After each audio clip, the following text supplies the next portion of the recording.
Kembali. Dalam dunia kerja dan usaha, tidak dikenal istilah single factor. Semua merupakan hasil kerja tim, semua anggota saling membantu dan mendukung demi tercapainya tujuan yang dicanangkan.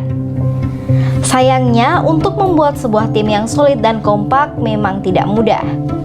Karena ada banyak kepala di dalamnya yang pasti punya pemikiran yang berbeda. Pikiran-pikiran para anggota tim ini punya kecenderungan saling berbenturan. Perselisihan adalah sesuatu yang wajar terjadi di dalam tim kerja. Ini merupakan dinamika yang tidak bisa ditolak, dan inilah yang akhirnya membuat sebuah tim sulit untuk mencapai kerja maksimal. Tapi jangan khawatir, sesuatu yang sulit bukan berarti tidak bisa dilakukan.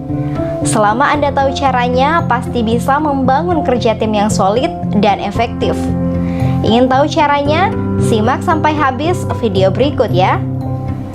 Tapi sebelumnya, agar tidak ketinggalan video-video terbaru kami, jangan lupa support kami dengan mengklik tombol like dan subscribe di bawah, serta mengikuti media sosial kami di @ngobi.id.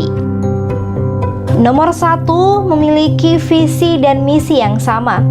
Sebuah tim tidak bisa bekerja dengan baik dan efektif jika setiap anggotanya memiliki visi dan tujuan yang berbeda. Sebagai contoh, si A ingin ke utara, B maunya ke selatan, C justru memilih ke tenggara. Dapat dipastikan, tim yang berisi orang-orang seperti itu tidak akan bisa mencapai target. Karena itu, dari mulai pimpinan hingga anggota tim harus memiliki visi dan misi yang sama, sehingga dalam setiap tindakan yang diambil merupakan implementasi dari visi dan misi tim, bukan visi dan misi individu. Nomor 2, membangun rasa saling percaya. Rasa saling percaya menjadi syarat mutlak untuk bisa membangun kerjasama tim yang solid. Karena tidak akan ada kerja tim yang sukses jika anggotanya tidak saling percaya. Akhirnya seluruh anggota hanya bekerja masing-masing secara individual. Rasa percaya ini akan menegaskan bahwa tugas yang diemban setiap orang pasti berbeda kadarnya. Setiap anggota tim akan yakin bahwa tugas yang dibebankan kepada rekan satu tim akan terlaksana dengan baik dan sesuai kemampuan masing-masing. Nomor 3, intensif berkomunikasi. Jangan pernah anggap sepele masalah komunikasi. Ketika komunikasi sesama anggota tim macet, dipastikan kerja tim akan berantakan. Karena setiap orang tidak mengerti apa yang harus dilakukan.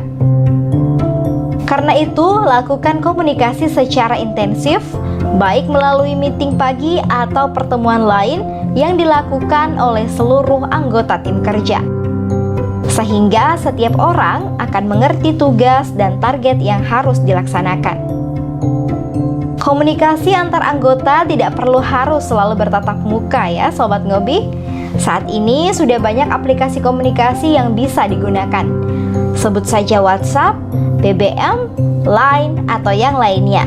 Manfaatkan fasilitas tersebut untuk menjalin komunikasi intensif antar sesama anggota tim. Nomor 4, adakan kegiatan bersama. Tak kenal maka tak sayang, bagaimana bisa menjalin kerjasama dalam tim jika setiap orang yang ada di dalamnya tidak saling mengenal? Karena itu, dalam usaha membangun kerja tim yang solid, mutlak harus sering melakukan kegiatan bersama, khususnya hal-hal di luar pekerjaan. Mulailah dari yang ringan seperti makan siang bersama, bisa dilakukan di kantin kantor atau pergi ke rumah makan yang telah disepakati bersama. Adakan kegiatan berolahraga bersama yang melibatkan seluruh anggota tim, mungkin bisa langsung diterapkan dengan berjalan kaki di hari Minggu di acara Car Free Day.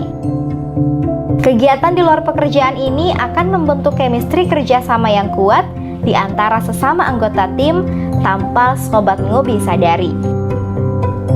Nomor 5, buat sistem penghargaan. Pacu motivasi bekerja seluruh tim dengan membuat sistem penghargaan. Siapapun yang punya prestasi layak diganjar dengan reward. Inti dari pemberian penghargaan ini adalah agar seluruh tim merasa kerja keras mereka dihargai oleh perusahaan. Selain itu, dengan sistem penghargaan, anggota tim yang lain pun akan terpacu untuk memberikan yang terbaik. Sehingga diharapkan nantinya semua akan bekerja secara optimal dan mampu mencapai tujuan secara bersama-sama. Ada banyak bentuk penghargaan yang bisa diterapkan, dari mulai membuat label karyawan terbaik bulan ini, karyawan dengan penjualan terbanyak, atau bahkan pemberian bonus di luar upah yang diterima setiap bulan. Nomor 6, pahami peran dan tanggung jawab. Seperti sebuah tim sepak bola, setiap anggota tim juga punya peran dan tanggung jawab yang berbeda. Hal ini harus benar-benar dipahami oleh seluruh anggota tim. Jangan sampai semuanya ingin jadi kiper atau semuanya ingin jadi striker. Bisa-bisa tim Sobat Ngobi bakal kebobolan terus.